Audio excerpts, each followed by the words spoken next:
Husband's intense revenge after discovering his wife's cheating with her best friend's husband. When my wife and I arrived at the Halloween party, it was already lively. It was hard not to notice her fit physique, showcased by her tight jet black Catwoman outfit. Despite being a mom of two, Alicia looked stunning. Sometimes I forget just how attractive she is. I, on the other hand, was dressed as a pirate. Hot? Not really, but not too shabby either. Alicia gave me a quick kiss on the cheek before mingling with other guests while I made my way to the drinks area, where my friends were engaged in a heated debate. As I approached, I realized they were arguing over the age-old question, Hulk or Superman? It struck me as a bit silly, considering the intellect in the room. Superman was obviously the superior choice. Nevertheless, I decided to join the debate, drawing from my childhood spent immersed in Marvel and DC comics. Confident in my expertise, I hoped to settle the matter once and for all. However, my arguments only fueled the debate further, turning the conversation into chaos. But that's what happens when you mix beer with grown men. Eventually, we all agreed to table the discussion, opting instead to enjoy the abundance of beer and fun. Knowing Alicia wouldn't want to leave anytime soon, I planned to stay relatively sober. She was already having a great time chatting with her best friend, Susie, who was also dressed as Catwoman. Alicia and Susie had been inseparable since middle school. Despite being almost polar opposites in personality, they shared the same upbringing, often jokingly speculating about being switched at birth. However, they both detested that joke. Susie was married to Dominic, who was quite different from me in many ways. While I managed restaurants for a living, Dominic worked with his hands.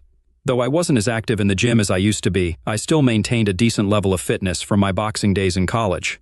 Dominic, however, works at a nearby factory. While I'm unsure of his specific role, I know it entails heavy lifting for 8 to 10 hours daily. He's practically a gym rat, resulting in a muscular physique. Unlike my neat short hair, his is long and tied back in a ponytail, complemented by a beard, giving him an Aztec warrior vibe. If Dominic resembles Drogo from Game of Thrones, I'm more akin to Don Draper from Mad Men. Though I never truly warmed up to him, I didn't dislike him either. Our connection was merely through Susie, my wife's best friend, so our interactions were sporadic and never extended beyond that. And tonight was no exception. Sporting a Tarzan costume in chilly weather struck me as insensitive. I couldn't help but perceive it as an idiot move, reflecting his tendency for such actions. Despite his flirtatious behavior, which often bordered on inappropriate, the women, including Alicia, seemed to find it more amusing than offensive. This bothered me, especially considering Susie's apparent indifference. While she occasionally playfully chided him, there was no real reprimand, suggesting she took pride in his ability to attract attention. As the night progressed and Dominic's inhibitions lowered with drink consumption, his flirtatiousness became more pronounced, regardless of the women's marital status.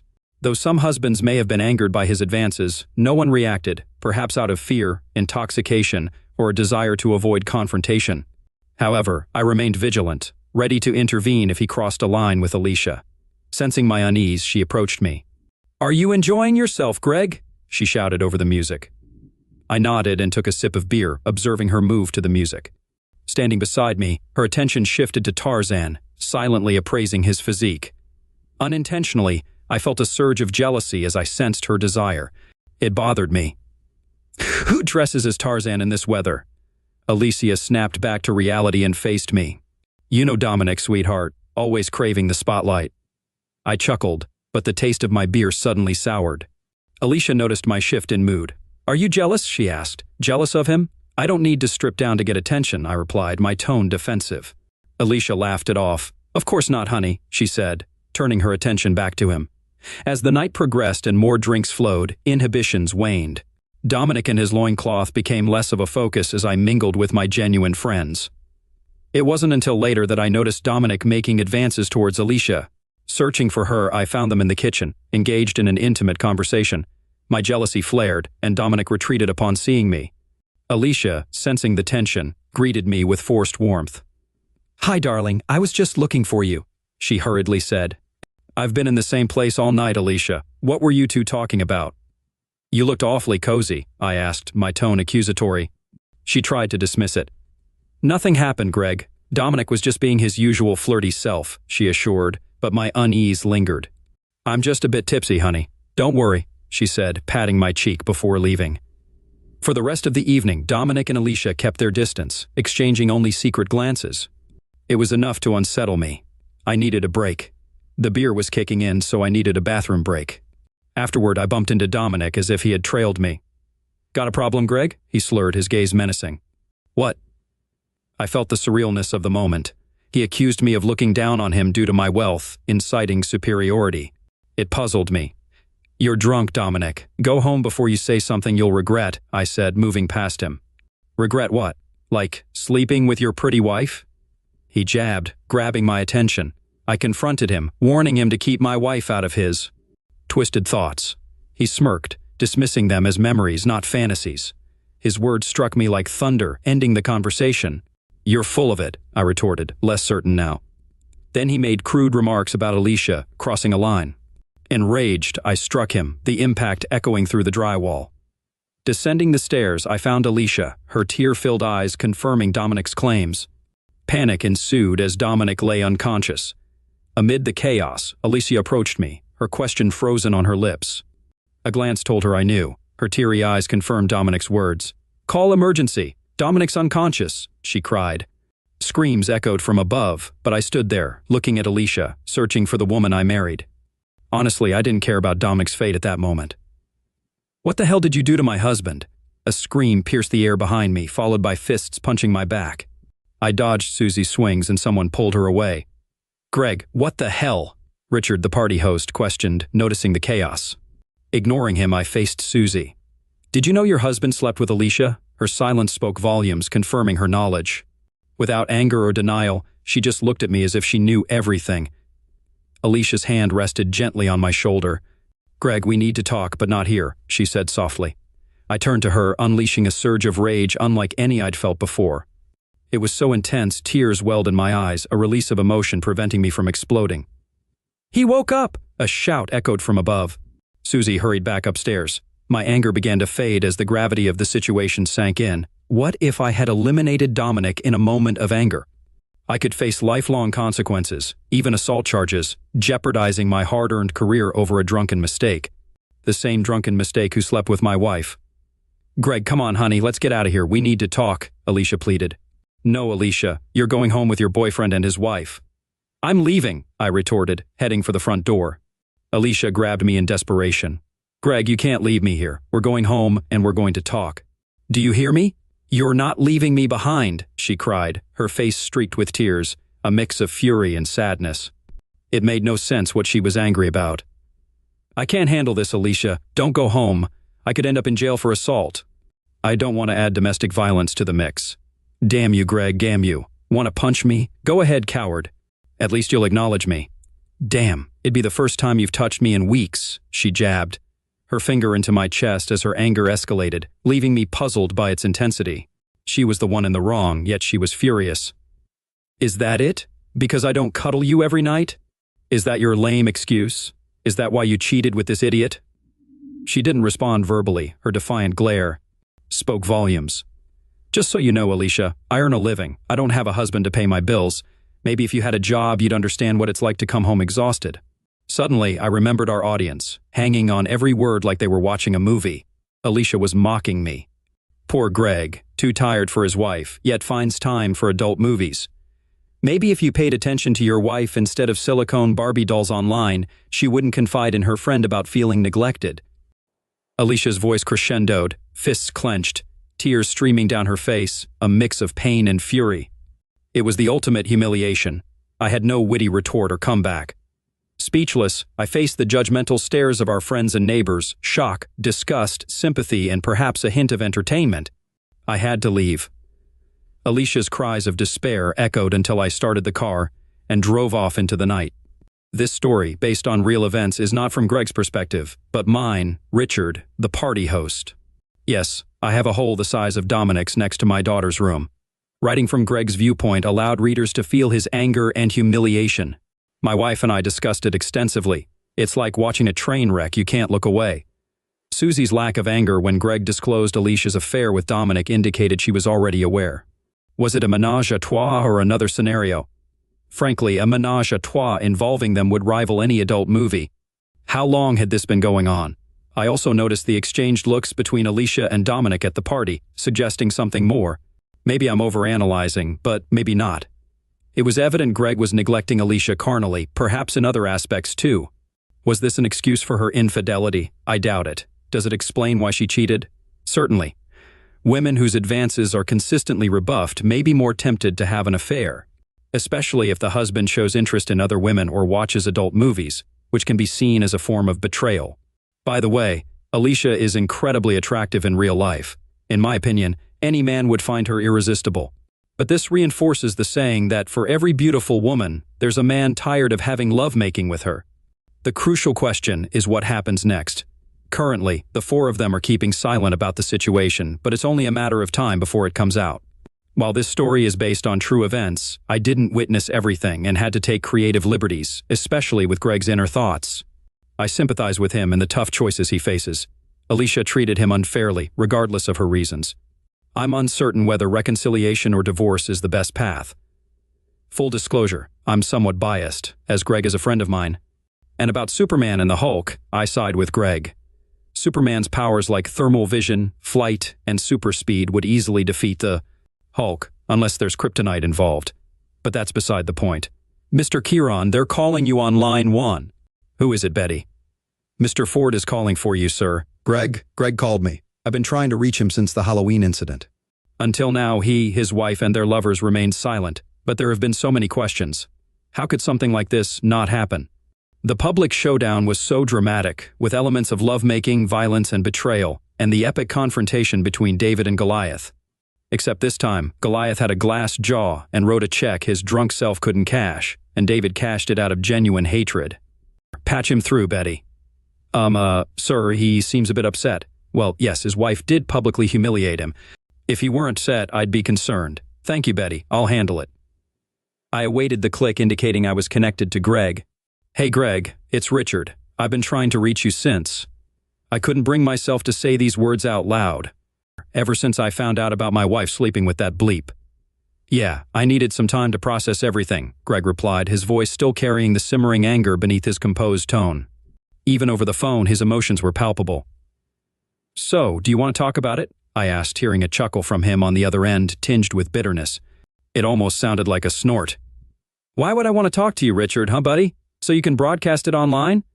Does your little story need a sequel? Are people dying to know what happened next to the guy who couldn't satisfy his wife? Can't your eager fans just wait to see how my damn life unfolds? Fine, he had read my narrative. Now, not only was he furious at his cheating wife, her deceitful friend, and her caveman lover, but he was also angry with me. Fantastic. Greg and I were high school buddies. He played baseball, I played football. Despite losing touch after school, him off to college. Me joining the Air Force. We reconnected when I returned to our hometown years later. He'd landed a management job at Olive Garden. I teased him about wasting his college degree, but he persisted and quickly climbed the ranks, eventually becoming a district manager overseeing multiple restaurants, earning almost as much as me. Now my dear friend was seething at me. Not good. Greg, usually I'd crack a joke to diffuse tension, but in this case it would only make things worse. I especially liked the ending, I began, but he cut me off. I had no choice but to shut up and listen. You know, where I tucked my tail between my legs and ran off like a coward.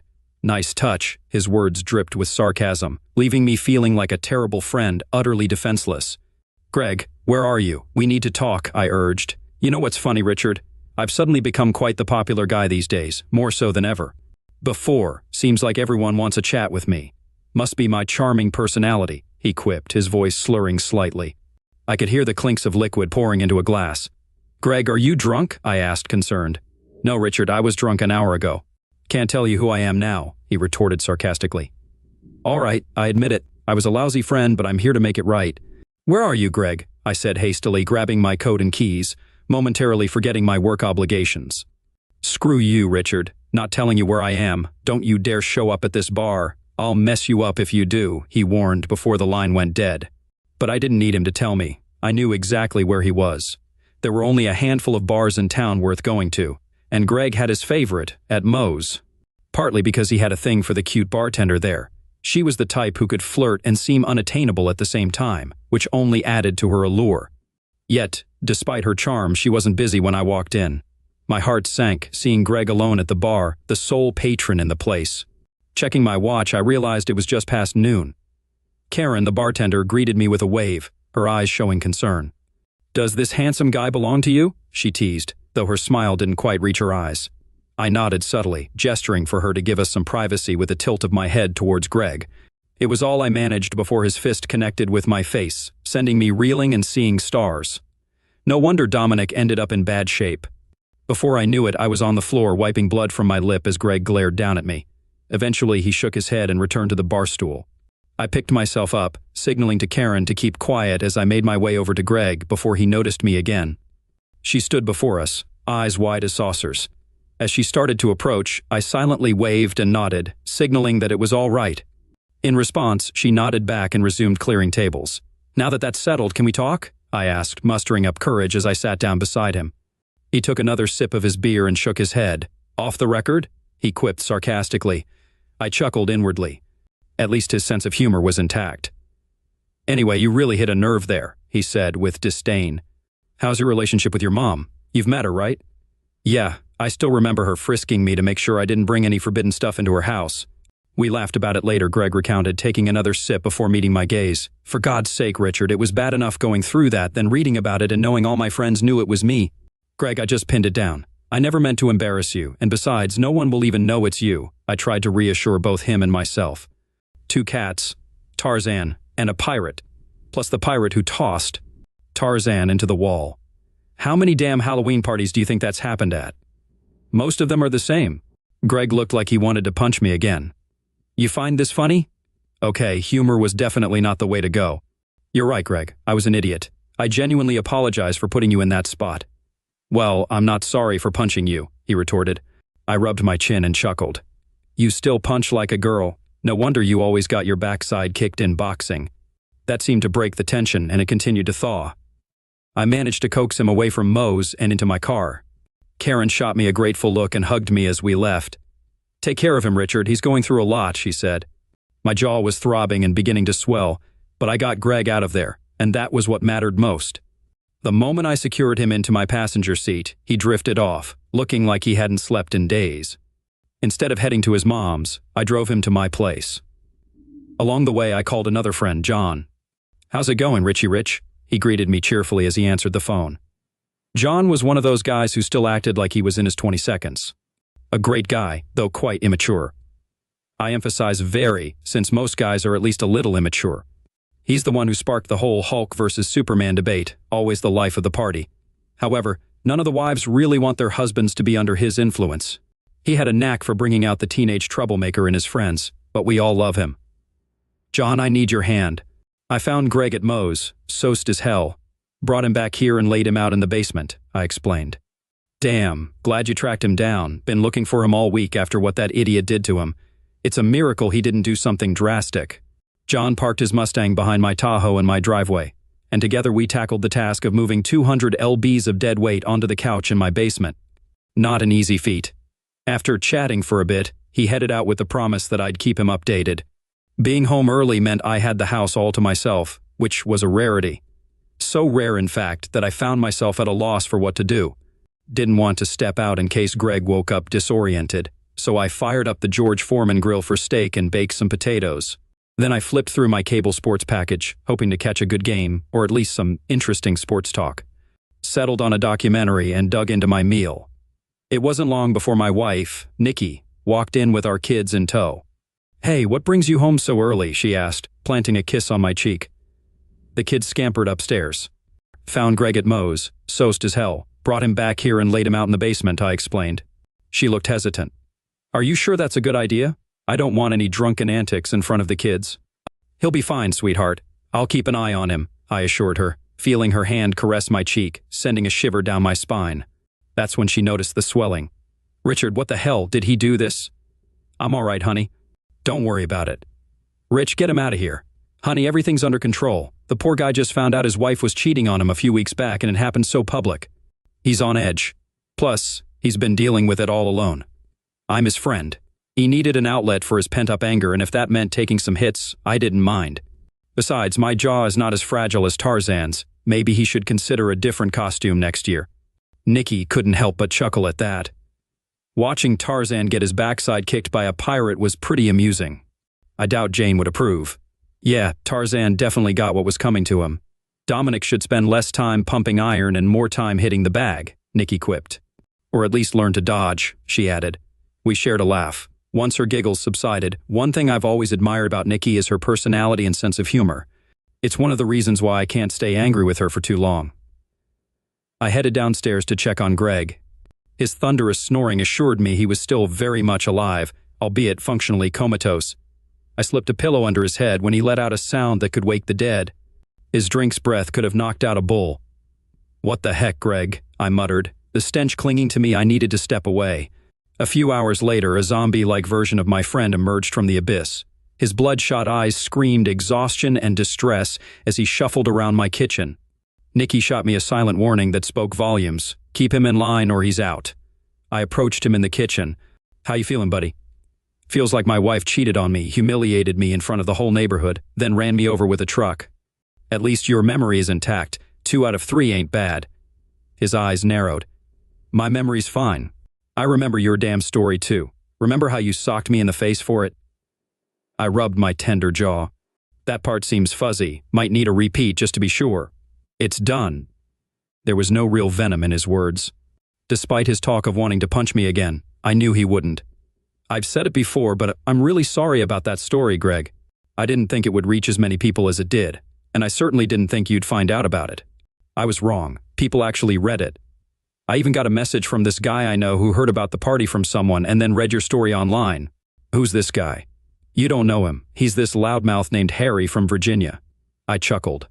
Harry Ina, huh? Heard of him. Nice guy, once you get past his attitude. By the way, he's on my side. And thinks you're an idiot too, Greg said, grinning. Yeah, well, I'm sure he felt that way before reading the story I wrote about you, I replied. Greg nodded and chuckled. I gave him a friendly pat on the back, which he didn't seem to mind, confirming we were okay. Richard, why'd you have to paint me as a wimp? Did I really just bolt like that? Wimp? Greg, you took the guy down in one punch. I was half expecting you to bite his ear off. If you boxed like that in college, you'd have been a champ. No one sees you as weak. Screw you. It's a skill I've still got, idiot. He smirked and shook his head. I really handed him his rear, didn't I? Hell yeah, bet your sweet rear you couldn't pull that off, he teased, nudging me. Nah, might take me 2 hits, I quipped back, unable to stifle a chuckle. It was good to see Greg. So what went down after I split? Kept looking over my shoulder, thinking I was headed to the slammer. Well, Greg, after you bailed from the Halloween party, Alicia let out this wail like she was facing a firing squad and crumpled to the floor. She sobbed loudly like a broken Catwoman. Nikki rushed to her aid, helping her up and leading her to the couch. Susie, the other Catwoman, came down the stairs with her disgraced Tarzan, holding his head as she guided him. Alicia caught sight of them and flew into a rage. You idiot! What'd you tell Greg? You've ruined my life, you idiot. Tarzan, already battered by the pirate, now dodged Catwoman's claws, while Catwoman 2 tried to intervene. Alicia, stop it! Cut it out! Susie yelled, defending her husband. Tarzan, being saved by a woman from a woman, only stoked his fire. Can this idiot embarrass the Jungle Man any further? You should have said something, right, you idiot? Couldn't take no for an answer. What's wrong with you? The Jungle Man regarded Alicia's fury with detachment. It was clear he hadn't grasped everything yet. The knockout must have sobered him up. He knew he'd caused today's pain. Alicia, I'm sorry. I was drunk, he said. She stopped attacking and collapsed to the floor again. What do I do now, Susie? What do I do now? Back to Richard's kitchen. After that, they had to haul Dominic to the ER. Turns out he had a concussion. He wanted to press charges, but Susie and Alicia talked him out of it. Alicia pleaded with him not to. She knew if you got arrested, there'd be little hope of your return. Greg chuckled and shook his head. In any case, there's little hope left for this. I sighed, nodding sadly. So Greg, what happened after you split? All we heard was the rubber hitting the road and the roar of your engine. I wanted to chase after you, but my Tahoe was packed with other cars. I feared you might crash. You haven't responded to any of our calls. Yeah, well, I needed to get away and think, you know? I couldn't wrap my head around it all. Our friends are looking at me, judging me. I needed space. So you headed to your mom's place? It must have been tough going back there. Yeah, well, life throws you curveballs sometimes. The only way to deal with it is to do something out of the ordinary. Greg, October 31st, party crap. Damn it. Damn it. These damn women. I sped recklessly alongside streets, leading out of town. Honestly, I had no clue where I was going. Stop signs, speed limits, traffic lights, none of it mattered. I drove like I was the only one on the road that mattered. What's that sound? I glanced at the passenger seat, recognizing Alicia's ringtone. Her lovely face illuminated my Android screen. She smiled at me, a loving smile captured in time. I remember taking this photo. I was so happy, so full of love and adoration. Damn, Lee. I fought the urge to chuck my phone out the window. Her picture on the screen lied to me. If I answered, the voice on the other end would lie to me. The cheerful melody announcing her call was a lie, lies. She slept with Dominic. Maybe they even kissed passionately, excitedly. Damn it, I bet the idiot loved it. Another man's wife in his bed. Who did he think he was? I was the one by her side when she was sick, in the delivery room with her twice, promising to love her in sickness and health. I devoted my life to her. The persistent ringtone tormented me with its falsehoods. I shut it off and pulled out the battery. Silence, no more lies. I drove aimlessly around the city, my mind on autopilot, protecting itself from overload. The images of tonight's events and, worse, the scenarios I imagined between my wife and that idiot in the jungle were overwhelming, my mind overclocking my processor. Reality hit me when I gazed up and found myself parked in front of my parents' garage. I couldn't recall driving here. It seemed my subconscious guided me back to my childhood abode. Cutting the engine, I entered. Every child holds a key to their parents' home, even if they vowed never to return.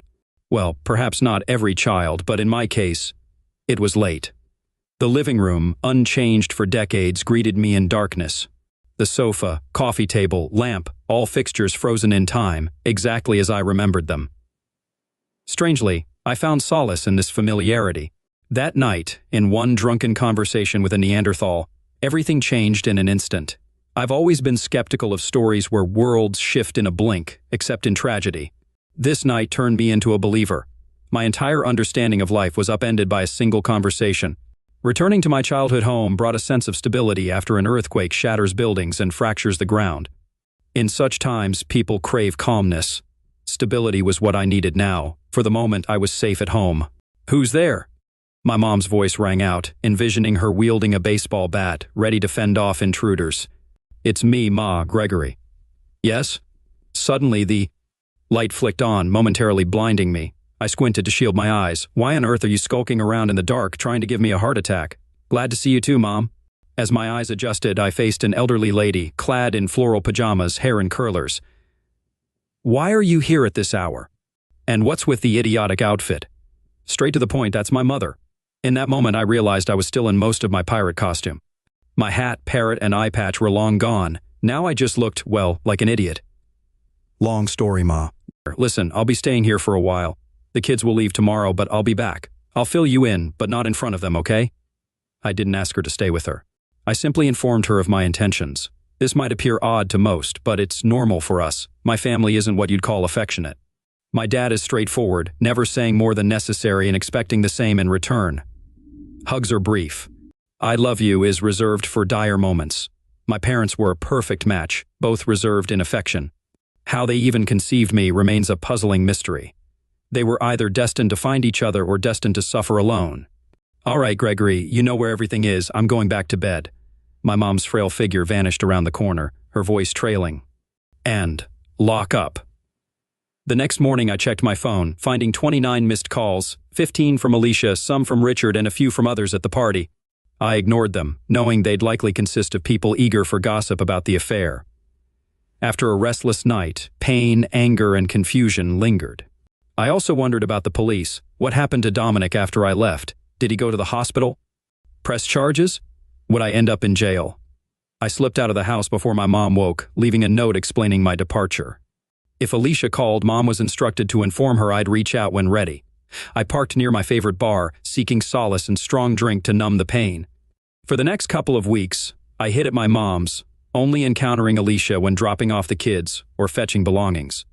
Our interactions were strained, ending with her upset. Before leaving, I overheard her talking on the phone. Ears perking up, I listened. If it had been the creep, I would have lost it. But it was Susie, her half of the conversation leaving me unsure if it was better or worse. I divided my free time between my parents' place and the bar. With Dad away on business, it was just Mom and me. Oh joy. Deep conversations weren't her thing, though she listened attentively and offered support, even if she didn't fully grasp the situation. I'd never discuss adult films with her, especially after her warnings in my younger years about blindness and hairy palms. During my stay, we spoke little. I outlined why I was staying, and she listened but didn't press for details. When she asked what I'd do next, all I could do was shrug and admit I didn't know. "You'll figure it out," was her encouraging response. We didn't revisit the topic. Oddly comforting, it spared me from endless retelling and emotional coddling. I was free to grieve in my own way. Taking all my sick and personal days, I couldn't face anyone, even though no Kyo workers were at the party. Living in a small town, gossip spread like wildfire. I wasn't just dealing with infidelity, it was public humiliation. Poor Greg, too busy with obscene films to satisfy his wife. Eventually, I had to shut off my phone. It kept ringing incessantly, faces pleading for answers. Screw them all. Whether the universe or Dominic's pride intervened, the cops never came. It was intriguing to observe my friends' behavior. They sent emails and even calls, yet none visited my parents' house. I realized that when people are unsure what to say, they often avoid the situation altogether. They weren't neglectful friends, just unsure how to help. This silence, both a curse and a blessing, left me alone with my thoughts constantly. To quiet the disturbing images in my mind, I sought solace in drinks at the bar, with Karen becoming both my deity and my salvation. The hardest part about staying with my mother was being separated from my children. It was self-imposed exile, but it still stung.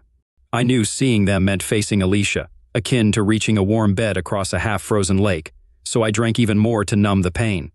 It took Karen showing me a story about catwomen, penned by a friend, to break the cycle. It mirrored my own script, featuring two catwomen, a pirate, that damn Tarzan, Superman, and Hulk. The nerve. Fuming, I dialed 7 digits. "Good morning, Mr. Caron's office. This is Betty. How can I help you today?" "Today at Richard's place. So, what's the plan with Alicia?" "Divorce, separation, give her a thrashing." Greg chuckled sadly and stared at his plate. "Do I have to choose?" he quipped, lacking enthusiasm. I saw the agony etched on his face, replaying Halloween's events in his mind, her words echoing like a broken record. "Greg, I've got to ask. You can tell me to buzz off if it's too personal, but about that adult film. What did she mean?" Greg blushed, shifting uncomfortably. "So what? I watch them occasionally, not every day." "Are you implying she doesn't, or you don't?" he retorted defensively. "Sure, I watch them, but Alicia said you were viewing them instead of being carnal with her. That's true?" "Buzz off, Richard. It's too personal." "All right, buddy, fair enough, but I just want to understand what went wrong. You two seemed so happy, I never suspected a thing." He gazed down at his meal while his fork traced circles on the plate. "She just doesn't get it, Rich." "What's she not getting?" Greg let his fork drop and ran his hands over his face, taking a deep breath with a sigh tinged with sadness, perhaps mixed with guilt. "I work 10 to 12 hours every day, sometimes even 5 days a week if I'm lucky. When I get home, I'm exhausted. I'm stressed out. I deal with irate investors, clients, managers, carnal molestation claims, discrimination claims, and everything in between. It all falls on my shoulders. If something goes wrong at the restaurants, like some customer claiming to have spotted a rat and demanding free food, I'm the one who has to handle it." He paused, gathering himself to continue. I listened, waiting for him to spill it all out. "Alicia requires a lot of foreplay. I mean, a lot. I have to spend 30 minutes just on foreplay. Then when she's ready, we can start having physical engagement. She likes to change positions frequently. On top of that, she wants me to talk dirty to her throughout. I love my wife, I really do, and when I have the energy, it's fantastic. I know guys who complain that their wives are frigid, unimaginative, or just want to get it over with. Alicia is none of those. But I don't have the stamina to do this every night, especially after dealing with all the crap I face during the day." He paused, glancing away. "Rich, sometimes I just feel better being alone. I hate to admit it. I mean, every man dreams of a woman like Alicia, a passionate woman who genuinely enjoys lovemaking. I know I'm lucky to have her, but..." I noticed his eyes starting to cloud over. "It's tough to reconcile the pain of marriage when you realize the part you played in your own troubles. I do so much for her, for the girls. I work my backside off to give them everything I didn't have as a kid. My dad was very thrifty. He only bought what I needed. I want more for my girls. And then there's my wife. And I enjoy spending time with them, they're my whole world. But sometimes, I just wish I didn't have to do something for someone else when I come home after dealing with all the crap at work. Sometimes I don't always want to be a dad or a husband or a boss. I think I missed a bit of that. How long has it been since you two were carnal? I mean, before the party?" He shook his head. I don't know, Rich. I really don't know. I didn't even realize so much time had passed. I nodded, a flicker of understanding dawning on me. Then I saw anger flash in his eyes. But that doesn't give her the right to do what she did, though, Richard. I didn't humiliate her in front of everyone. I didn't cheat on her. She should have come to me with our issues. Or why didn't she come to me? I had to take a risk with my next remark. It was crucial to convey my point to him without seeming like I was taking her side. Maybe for the same reason you never explained to her why you watch adult films. Communication can be tough, especially if you don't realize you need to say something in the first place. How do you communicate your unhappiness to your spouse? Simply put, you say, I'm unhappy. Touché. Things were escalating too much. Usually at moments like this I'd crack a joke, so I switched gears. So Greg, about my wall. He caught on that I was teasing him, and grinned, shaking his head. Call it even for this one, idiot. I thought the punch in the face had evened things out. Not quite. I chuckled. Seeing Greg as he was before Halloween was refreshing, even if it was fleeting. Fair enough. That's when I noticed Nikki standing in the doorway with a peculiar expression. Her eyes urged me to see her right away. I left Greg to his meal and approached her. What's wrong, dear? She glanced around nervously and drew me closer to whisper. Oh. Somehow, Alicia found out Greg's here. She's on her way. Damn. John probably called her to vent or something stupid, unknowingly gave away Greg's location. You need to intercept that woman at the door, Nikki. Nikki raised her hands and shook her head. Rich, I'm not getting involved in this mess. Greg needs to face this. He's been avoiding her for 2 weeks. I felt frustration rising toward my wife. She cheated on him. Haven't you forgotten that? No, I haven't. I've got a damn hole in the wall as a reminder. I glanced at Greg, who seemed oblivious to the impending showdown. What do you want me to do, Nikki?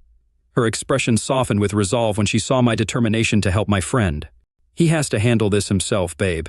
You can be there for him as a friend, help him through it, but he can't run from it. She patted my chest and left. I turned to prepare Greg for what was coming. Greg, I heard your conversation. You can't exactly whisper. She's on her way. He rubbed his chin and winced, then his expression shifted to determination. Fine, he said, pushing away from the table. Turning to me, he met my gaze. I'm ready to face this, he declared. With that, he rose and walked out of my back door. Greg, a beautiful sunset, soft hues painted the pale sky, serene and almost calming. Greg, honey? The serenity shattered. I didn't respond to the alarmed voice signaling the arrival of my unfaithful wife. I didn't even turn to look at her.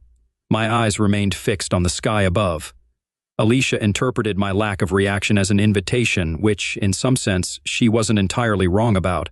She settled beside me on Richard's back porch, drawing her knees to her chest, as if seeking protection. I've been searching everywhere for you, honey, she said, starting off in the worst possible way. I've been in the same place all night, I muttered, deliberately echoing the exact words I'd used when I found her cozying up to Dominic in Richard's kitchen a couple of weeks ago. She seemed a bit puzzled by my response. Greg, we need to talk, she said, and I nodded in agreement. From my side vision, I could sense her anguish. I avoided looking directly at her face, but it seemed like a grim sight, swollen eyes, flushed cheeks, a somber expression. At least that's how her voice conveyed it. I love you, honey. It's a lie, I cut her off. Greg, stop it. Alicia, just stop it. You can't claim to love me and then embarrass me the way you did, airing our issues in public like that. I would never do that to you. What are you talking about, Greg? You did this to me, she said, her voice rising with anger. You stormed down the stairs like a madman in front of everyone. You asked Susie if she knew I was sleeping with her husband, right in front of everyone's eyes. If you wanted to talk privately, you could have pulled me aside and yelled at me in the car. But no, you were the first one to air out my business like that. In a way, she had a point. I didn't see it that way at the time. I was blinded by rage. Okay, Alicia, I'll give you that, but I didn't initiate this. Your damn boyfriend confronted me, telling me all about your indiscretions in front of other people. I handled it the best I could. I was furious, rightfully so. Could I have handled it differently? I paused to rein in my emotions. But I didn't cheat with anyone. I didn't have someone come up to you and rub my betrayal in your face. I looked her squarely in the eyes. The anger drained from her expression, replaced by remorse and guilt. I know, Greg, she said softly. I simply shook my head. Do you really think so, Alicia? Do you really? Her eyes sparked again. Maybe you didn't physically betray me, Greg, but you weren't present for me. Remember last night when I wanted closeness in you? I shook my head. It was on my birthday. I treated myself to some beautiful lingerie from Victoria's Secret. It was so hot. I indulged in a fragrant bubble bath, getting excited, thinking about the night ahead. I lathered my body with eucalyptus-scented lotion, spent an hour doing my hair and makeup. Do you recall that night? I did remember that night. That was the day I had to fire Frank.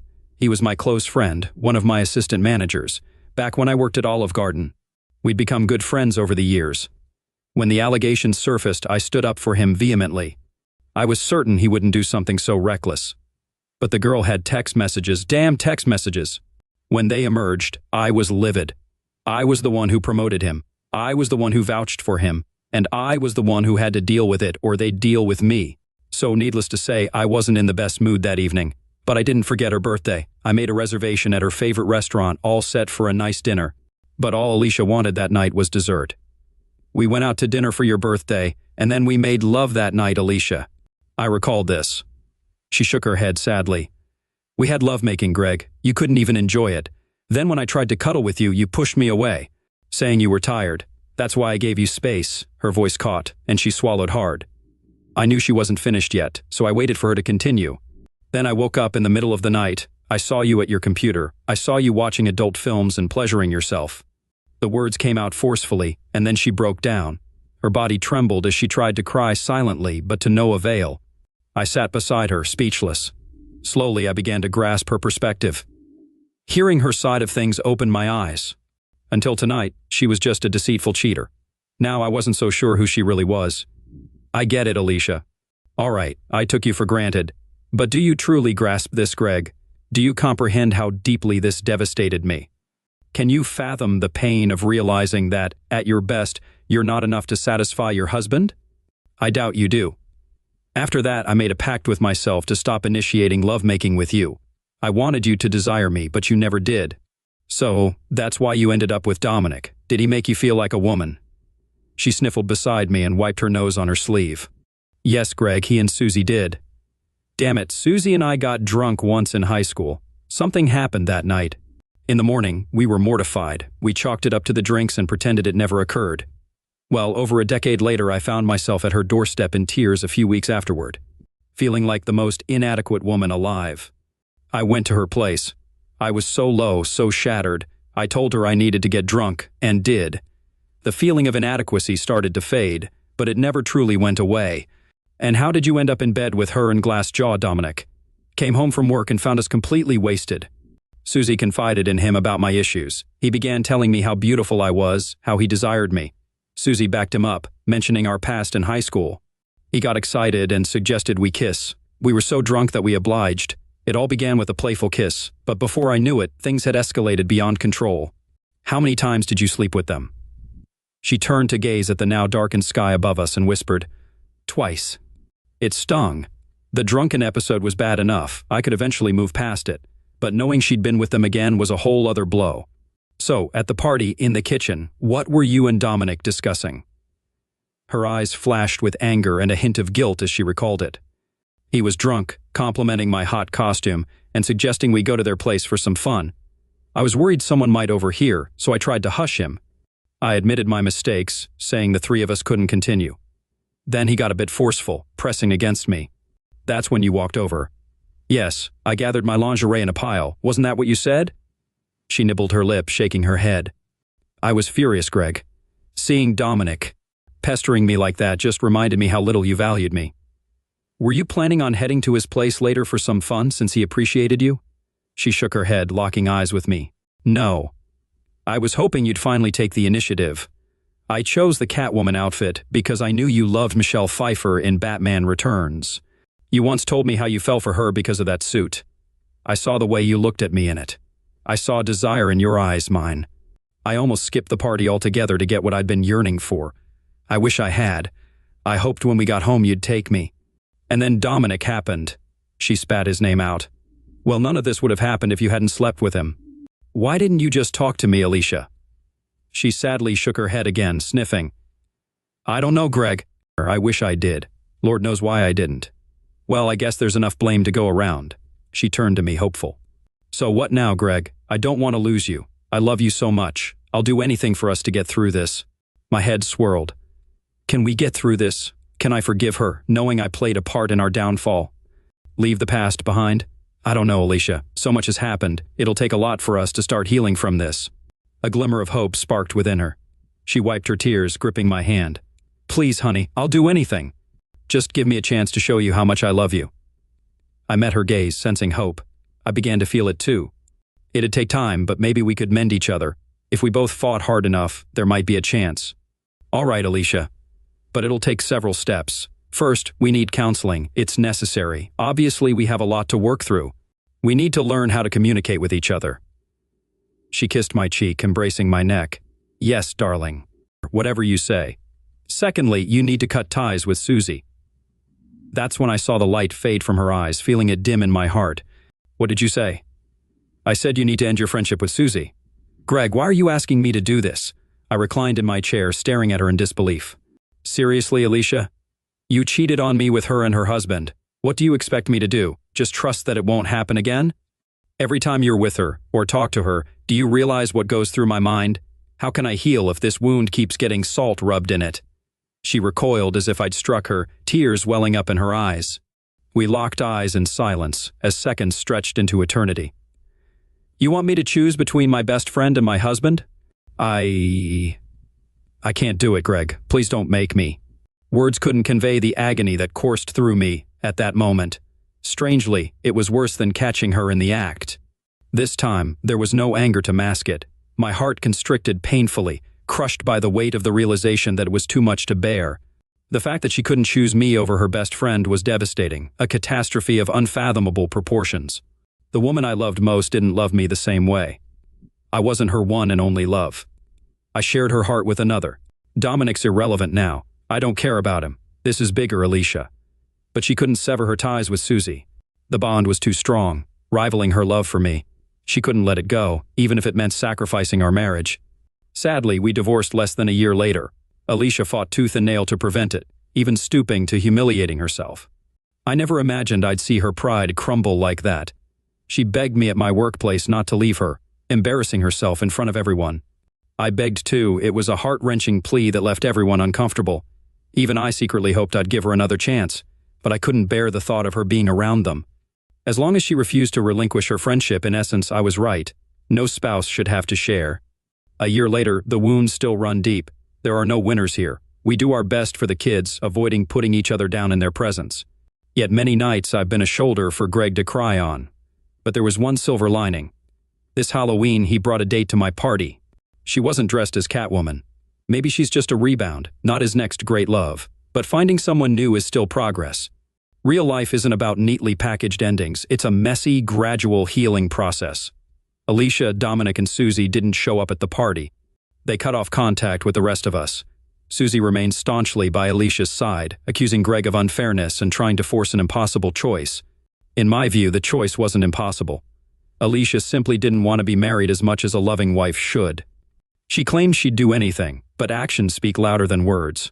She might have been willing to play the part of a love-making slave or a doting housewife, but when it came to sacrificing something personally significant, our marriage wasn't worth it to her.